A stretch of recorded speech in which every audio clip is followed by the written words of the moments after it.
Hello दोस्तों। तो मेरी आप सभी को नमस्कार। और ये वीडियो सिर्फ आपके लिए। ये वीडियो है उन राजनेताओं जो देश पर शासन कर रहे हैं, जिन्होंने देश के मुख्य चेयर को संवार रखा है और कहते हैं कि हम देश के राजा। बट मैं कह रहा हूँ कि जिस तरीके से देश में शिक्षा सिस्टम या एजुकेशन सिस्टम जितना लोअर नीचे आ रहा है, देश हमारा उतना ही नीचे आ रहा है। क्योंकि जब ये विदेश में खबर पहुंचती है, जब ये वीडियो विदेश के लोग देखते हैं, तो उन्हें गर्व नहीं होता, उन्हें ये महसूस होता है कि देश भारत इतना कमज़ोर हो गया है जो अपने देश के नागरिकों के एजुकेशन सिस्टम को नहीं सुधार सकता। बट मेरी गुंजाइश है, जब तक आप इस एजुकेशन सिस्टम को नहीं सुधारेंगे तब तक इस देश का कुछ होने वाला नहीं है। जब तक आपको ये सारी चीज़ें, एजुकेशन सिस्टम, एग्ज़ाम सेंटर, जितना भी आपने जो भी टीचरों का जो ग्रुप बनाया, आपने सेंटर स्थापित किए। जब आप सेंटर को स्थापित करते हैं और उसके बाद 2 दिन बाद उसके रद्द कर देते हैं, जब बच्चा सेंटर पर पहुंचता है तो पता चलता है कि एग्ज़ाम कैंसिल हो गया। ये क्या चीज़ है? आपको लगता नहीं है कि देश का युवा नागरिक जो सालों दर से तैयारी कर रहा और एक कमरे में अपने जीवन को न्योछावर कर ऐसी इस तरीक़ा से पढ़ रहा है कि मुझे आने वाले सालों में नौकरी लगे और मेरा परिवार, मेरे पिता, मेरी माता का जो सपना स्ट्रीम है वो भी मुझे मिलेगा, जिससे कि मेरे देश की घर की आर्थिक स्थिति सुधरेगी और पता चलेगा कि मैंने जितनी मेहनत की वो रंग लाई। बट आपने तो सिर्फ उस बच्चे को नाकाम बनाने के लिए सारी हरकतें दूर कर दी। आप तो बिल्कुल दिमाग से पैदल हो गए हो, जो आपको लगता नहीं। मैं गुजारिश करता हूँ सरकार से कि जब तक आप इस एजुकेशन सिस्टम को नहीं सुधारोगे तब तक ये देश कभी नहीं सुधरेगा आपका। आप जब तक किसी भी एग्ज़ाम को लेकर के आप जिस तरीके से पेपर बना रहे हो, बताइए, एक एग्ज़ाम में 20 क्वेश्चन गलत हो रहे हैं।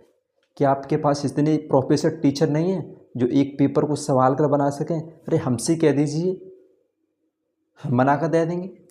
आप एआई पर बनवा रहे हो बट उसमें भी गलत हो रहा है। एआई हो क्या पता, बताइए कि आपके पास इतने एक्सीलेंट टीचर नहीं है या फिर प्रोफेसर नहीं है या फिर आप पर कमेटी नहीं है? कमेटी बनाइए ना। आप क्यों देश को संभाल रखे हो?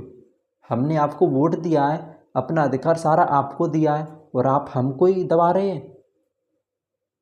आपने सारी हरकतें पार कर दी और आज ये पता चल रहा है कि देश अंधकार में है, देश गरीब है और देश आज जिस तरीक़ा से पंजाब डूब रहा है उसी तरीक़ा से हमारा देश भी आज डूबता हुआ दिखाई दे रहा है। डूबता हुआ सूरज का प्रतीक है, क्योंकि जिस देश की एजुकेशन सिस्टम इतना बिगड़ गया हो, जहाँ पर रहना एक मजबूर हो गया, समझो इस देश की आर्थिक स्थिति कैसे बढ़ चुकी होगी, कैसे बढ़ती होगी। जिस देश को प्राचीन काल में विश्व गुरु कहा जाता था, आज उसी देश में उन गुरुओं पर जो विश्व गुरु कहलाने लायक बनने वाले थे, उन्हीं गुरुओं पर आज लाठीचार्ज हो रहा है। क्या ये देश की कल्चर है? क्या ये देश का संस्कृति है? क्या ये देश का सबसे बड़ा उठाया गया मुद्दा या फिर देश के शिक्षित नागरिकों को दबाने का काम किया जा रहा है? ये क्या सरकार है? मैं कह रहा हूँ कि आपको सुधरना ही होगा और आप जब तक नहीं सुधरेंगे तब तक इस देश में ना कुछ होगा, ना कुछ बनेगा, सिर्फ बिगड़ेगा। क्योंकि हमारे देश के जो नागरिक, स्टूडेंट एक्सीलेंट हैं, जो दिमाग से अच्छे हैं, वो कहाँ जा रहे हैं? विदेश में। क्यों? क्योंकि हमारे देश में इतना पैकेज नहीं मिल पा रहा। आप बताइए, जिस तरीके से भारत के वैज्ञानिक विदेशों में आ रहे हैं, क्यों आ रहे हैं?